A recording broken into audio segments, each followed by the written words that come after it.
For 7 years, Rachel and I built a quiet, ordinary life together. It wasn't glamorous. We didn't own a mansion or drive luxury cars.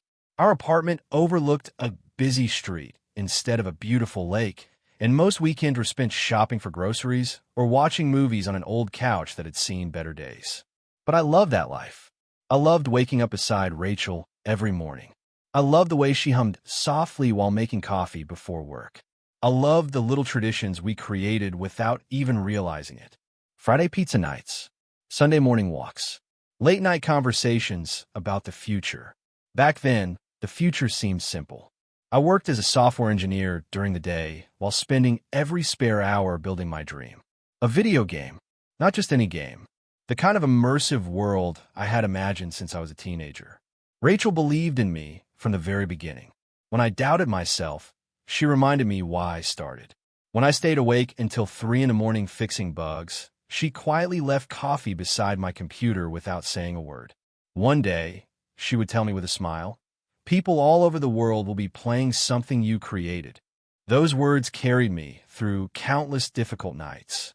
After 3 years of saving money, I finally left my full-time job and founded a small game development studio with 2 close friends.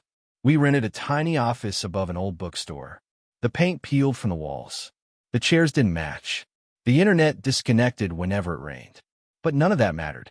Every day felt like one step closer to our dream. For a while, everything seemed possible. We built an early prototype that attracted positive feedback from players. A small investment allowed us to hire a few artists and programmers. Gaming websites even mentioned our project as one of the most promising independent titles in development. Rachel celebrated every milestone with me. She framed our first magazine article. She insisted we order takeout whenever we reached an important goal. She never complained about the long hours. Instead, she reminded me that worthwhile dreams rarely arrived easily. Looking back now, those memories feel almost unreal, because life can change far more quickly than anyone expects. The financial crisis arrived without warning. Investors who had promised additional funding suddenly withdrew. Publishers delayed new projects. Banks tightened lending requirements. One by one, contracts disappeared. Within months, nearly every independent studio we knew was struggling to survive. Ours was no exception. We cut salaries. Then we stopped paying ourselves altogether. Eventually, we had no choice but to let talented employees go. Each conversation felt like another small failure. I still remember locking the office late one evening after everyone had left. The rooms that once echoed with laughter and creative ideas had become painfully quiet. Rachel found me sitting alone at the kitchen table that night. "You haven't eaten," she said gently. "I'm not hungry." She placed a bowl of soup in front of me anyway. "We'll get through this." I wanted to believe her, more than anything. But for the first time since starting the company, I wasn't sure hope alone would be enough. The months that followed tested every part of our lives. Our savings disappeared first. Then came the difficult decisions. We canceled vacations, sold my motorcycle, postponed repairs around the apartment. Every expense became something we carefully discussed before spending a single dollar. I searched everywhere for additional investors. Some listened politely before declining. Others admitted they liked the game, but couldn't risk funding independent studios during an unstable economy. Each rejection felt heavier than the last. Eventually, the company reached a point where continuing was no longer possible. One rainy afternoon, I gathered the remaining members of our team. My voice shook as I spoke. "I'm sorry. I've done everything I know how to do. But we can't keep going." No one blamed me. Several teammates even thanked me for giving them the chance to chase a dream together. That somehow made saying goodbye even harder. When I locked the studio doors for the final time, I stood outside for several minutes, staring at the faded company logo on the window. Years of work had ended with a single turn of a key. I returned home carrying a cardboard box filled with notebooks, game sketches, and an old framed photograph of our original team. Rachel was waiting in the living room. She looked exhausted, not angry, just tired. "We need to talk," she said quietly. The words immediately filled me with dread. I sat across from her. She held a stack of papers in trembling hands. I can't keep pretending everything is okay. I know things are hard, I replied. They're more than hard. She took a deep breath. We're drowning in debt. I know. I'll find another job. I'll rebuild. You've said that for months. There was no cruelty in her voice, only sadness. I still believe in you, she whispered, but I don't know if I believe in this dream anymore. I reached across the table and held her hands. Please, just give me more time. I can fix this. Tears filled her eyes. I've waited. I've hoped. I've prayed things would change. She slowly pulled her hands away. But I can't spend the rest of my life waiting for a future that may never come. She slid the papers across the table. Divorce documents. For several seconds, I couldn't breathe. This isn't what we promised. I know. Her voice broke. And I'm so sorry. She began crying openly. I never imagined we'd end like this. Neither did I. I wanted to argue, to convince her to stay, to promise everything would somehow work out. Instead, I saw the exhaustion in her face. She hadn't made this decision overnight. It had been growing quietly through months of fear, uncertainty, and disappointment. I don't hate you, she whispered. I never could. I just don't have any strength left. The next morning, she packed a few suitcases. At the front door, she stopped. For a moment, I thought she might change her mind. Instead, she stepped forward and hugged me tightly. I truly hope you find the life you've been chasing. I closed my eyes. I hope you find happiness too. With tears streaming down her face, she walked away. I stood in the doorway until her car disappeared around the corner. The silence that followed felt heavier than anything I had ever experienced. Over the next few weeks, I sold nearly everything I owned to pay off part of my debt. Then I accepted a junior programming job in another city. It wasn't glamorous. It wasn't the career I had dreamed about, but it was a beginning. As the bus carried me away from the life I had spent 7 years building, I looked out the window and made myself a single promise. I would rebuild, not to prove Rachel wrong, not to make anyone regret leaving, but to prove to myself that failure, even the kind that breaks your heart, doesn't have to be the final chapter of your story. 3 years can transform a person's life in ways that seem impossible while you're living through the hardest days.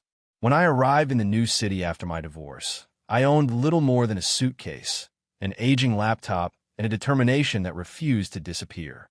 During the day, I worked as a junior programmer for a small software company. The salary covered rent, food, and monthly payments toward the debt I still carried from my failed studio. It wasn't exciting work. Most days involved fixing old code and maintaining business applications that few people ever noticed. But every evening, after returning to my tiny apartment, I opened my laptop and began working on a dream I refused to abandon. This time, I approached everything differently. Instead of trying to build a massive game with a large team, I focused on creating something smaller but polished.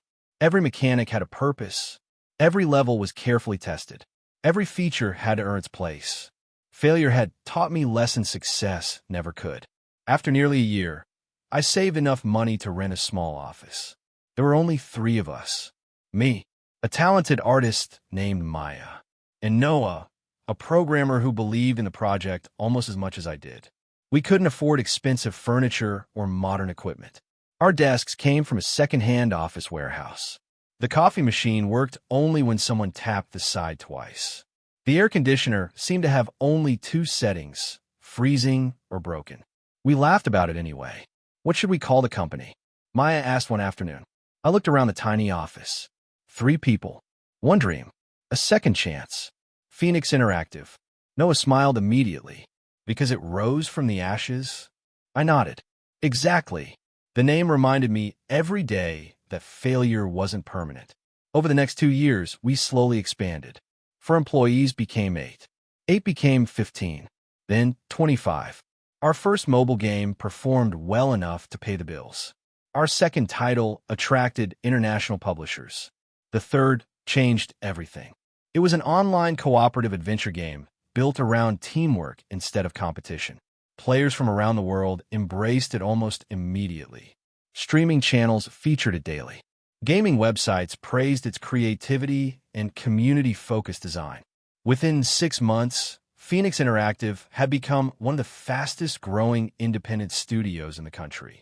For the first time since my first company collapsed, I allowed myself to believe that perhaps I had finally rebuilt the future I once thought I'd lost. The success brought opportunities one had never imagined. Interviews, magazine covers, industry awards, conference invitations. One invitation stood above all the others. The National Gaming Technology Expo, the largest gaming event in the country. This year's organizers invited me to deliver the opening keynote about innovation, resilience, and independent game development. When I read the email, I noticed something unexpected. The conference would be held in my hometown, the same city I had left 3 years earlier carrying nothing but disappointment. For a moment, I considered declining. Too many memories still lived there. Then I remembered the promise I had made to myself while leaving on that bus. Failure would never become the final chapter of my story. It was time to return, not as the man who had lost everything, but as someone who had finally found the courage to begin again. The convention center buzzed with energy from the moment I arrived. Thousands of gamers, developers, artists, and technology enthusiasts filled the massive E. The convention center buzzed with energy from the moment I arrived. Thousands of gamers, developers, artists, and technology enthusiasts filled the massive exhibition hall. Colorful game displays stretched across the floor, while giant screens showcased upcoming releases from studios around the world. As I stepped backstage, one of the event organizers smiled warmly. "Ready for your keynote?" I adjusted my microphone and laughed nervously. I think speaking to millions of online players is somehow less intimidating than standing in front of a live audience. She grinned. "Don't worry. They're excited to hear your story." A few minutes later, I walked onto the stage. The audience erupted into applause. Looking across the packed auditorium, I remembered the lonely apartment where Phoenix Interactive had begun with 3 old desks and a secondhand coffee machine. If someone had told me then that I would one day stand here, I never would have believed them. I spent the next hour sharing everything I had learned, not only about game design, but about persistence, about rebuilding after failure, and about refusing to let one painful chapter define an entire life. When the presentation ended, the audience stood for a long ovation. Afterward, I moved to the autograph area where fans waited to take photos, ask questions, and have posters signed. The line stretched farther than I could see. Each conversation reminded me why I loved creating games. A teenager thanked me for inspiring him to learn programming. A father told me he and his son played our games together every weekend. A young developer asked for advice about starting an independent studio. I answered every question patiently. Just as another family approached, I felt a sudden tug on my pant leg. I looked down. A little girl, no older than 5, wrapped both arms tightly around my leg. She looked up with bright brown eyes and the biggest smile I'd seen all day. "Daddy," the word echoed loudly enough for several nearby fans to hear. For a heartbeat, the entire autograph line fell silent. Then a few people laughed kindly. She must have mistaken him for someone else. "That's adorable." I smiled awkwardly and knelt to her height. "Hi there. I think you might have the wrong person." She frowned with complete confidence. "No, your daddy." Before I could answer, I heard hurried footsteps approaching. "I'm so sorry." A familiar voice, one I hadn't heard in 3 years. I slowly looked up. Standing only a few steps away was Rachel. She had frozen in place. One hand still reached toward the little girl. The color drained from her face the moment our eyes met. For several seconds, neither of us spoke. The noise of the convention seemed to disappear completely. Rachel looked at me as though she had seen a ghost. Tears quickly filled her eyes. The little girl looked back and forth between us, confused by the silence. "Mommy." Rachel swallowed hard before gently taking her daughter's hand. I'm sorry," she whispered. "I didn't know." Her voice broke before she could finish. I stood slowly, unable to look away. 3 years. 3 years without seeing the woman who had once been my entire world. Now she stood in front of me, holding the hand of a little girl who had just called me daddy. Questions raced through my mind faster than I could process them. Who was the child? Why'd she call me that? And why did Rachel look as shocked as I felt? Around us, People sensed something unusual. The laughter faded. Conversation stopped. Even photographers lowered their cameras. Rachel took a shaky breath, her eyes never leaving mine. I think. She paused, struggling to find the words. I think we need to talk. I nodded silently, because in that moment, I realized my successful comeback had brought me something I never expected. Not another award, not another business opportunity, but the one conversation I had spent 3 years believing would never happen again. Rachel and I left the convention floor through a quiet hallway reserved for speakers. One of the event organizers kindly offered us a private meeting room, while another volunteer entertained Lily with coloring books just outside the glass door. For several moments, neither of us spoke. 3 years of silence sat heavily between us. Rachel stared down at her hands. I looked toward the hallway, where Lily's cheerful voice drifted softly through the doorway. Finally, I broke the silence. Rachel, I paused, struggling to find the right words. Who is Lily? Tears immediately filled her eyes. She covered her mouth for a moment before whispering the answer. She's our daughter. The room seemed to stand completely still. I stared at her, unable to process what I had heard. My daughter. She nodded through her tears. Yes. I slowly lowered myself into the chair behind me. Every thought disappeared. Every question became tangled together. The little girl outside, the one who had wrapped her arms around my leg, the one who called me daddy. She wasn't mistaken. She was my daughter. My voice barely worked. Ow! Rachel gave a sad, almost disbelieving laugh. I found out a few weeks after our divorce. I looked at her in stunned silence. I didn't know. I know. You never told me. I know. Those 2 words carried years of regret. I rubbed my forehead, trying to understand. You were pregnant when you left. I didn't know yet. She shook her head quickly. If I had known, I never would have signed those papers. Her tears fell freely now. I found out after I moved into my sister's apartment. I took a pregnancy test because I wasn't feeling well. She looked toward the hallway where Lily continued coloring. The doctor confirmed everything. I closed my eyes for a brief moment. All those lonely nights, all those birthdays I had imagined spending with children someday.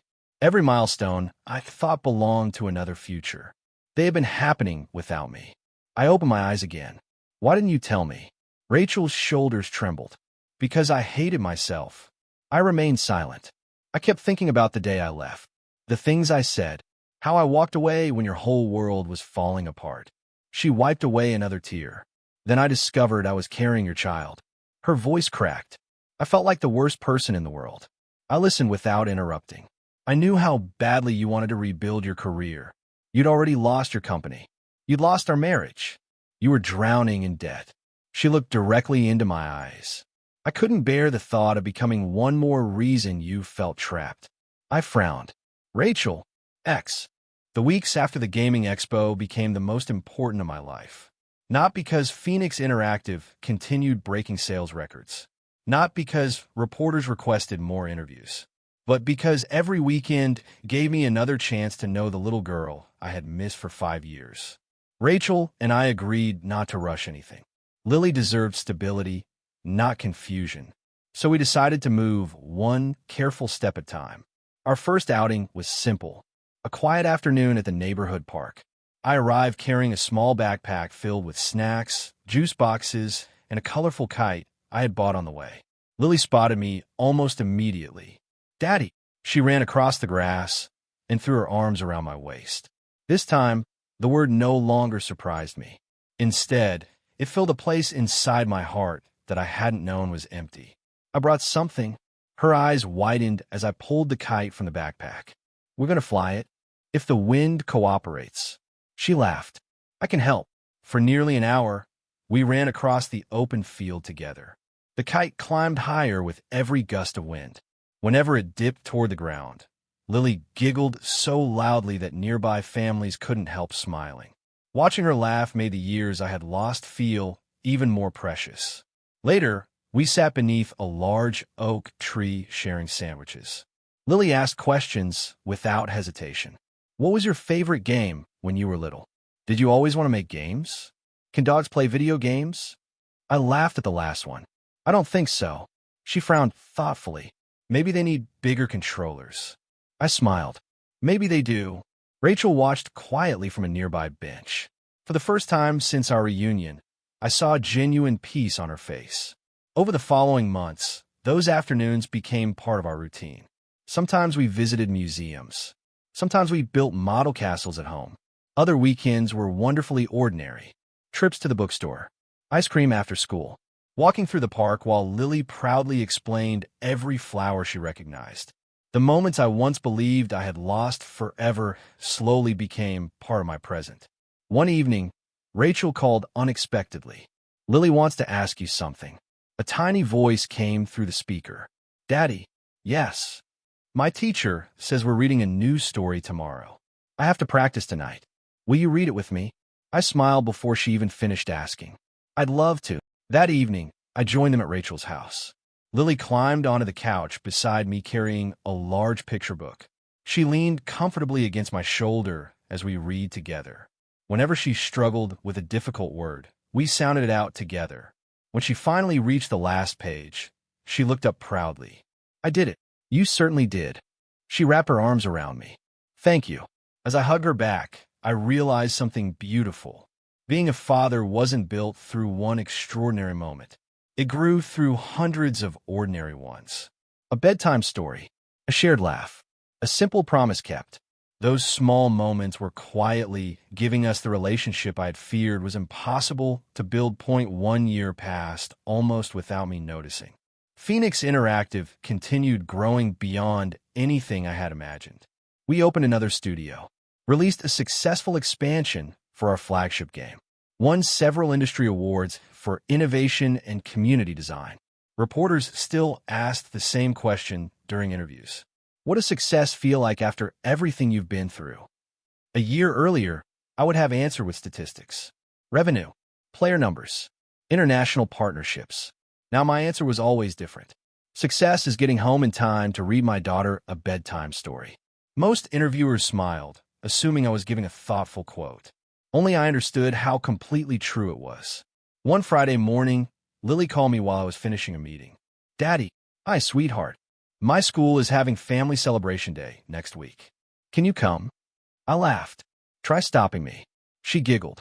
I already told my teacher you'd be there. I wouldn't miss it for anything. The following Thursday, I arrived at her elementary school carrying a small bouquet of sunflowers, her favorite. The gymnasium had been decorated with colorful paper stars, handmade artwork, and banners celebrating families of every shape and size. Parents filled the room with excited conversations while children hurried from one display to another. Rachel waved as I entered. You made it. I promised Lily I would. A moment later, Lily spotted me across the room. There he is. She ran toward me so quickly that one of her teachers laughed. I knelt just in time to catch her in a hug. You came. Of course I did. She took my hand without hesitation. Come meet everyone. She led me proudly through the crowded gymnasium as though introducing the most important guest in the building. Every few steps, she stopped to speak with another classmate. This is Emma. This is Noah. This is my teacher. Finally, we reached a small group of children standing beside a classroom display covered with family photographs. One boy looked at me curiously. Lily, is this your dad? Before I could answer, Lily's face lit up with the brightest smile. Yes. She squeezed my hand proudly. This is my daddy. He makes video games, but he also makes the best pancakes. Several parents laughed warmly. I laughed too. The gaming company, the awards, the magazine covers. None of them compare to hearing those 4 simple words. This is my daddy. For a moment, emotion caught in my throat. The little girl who had once unknowingly found me at a convention now introduced me with complete confidence.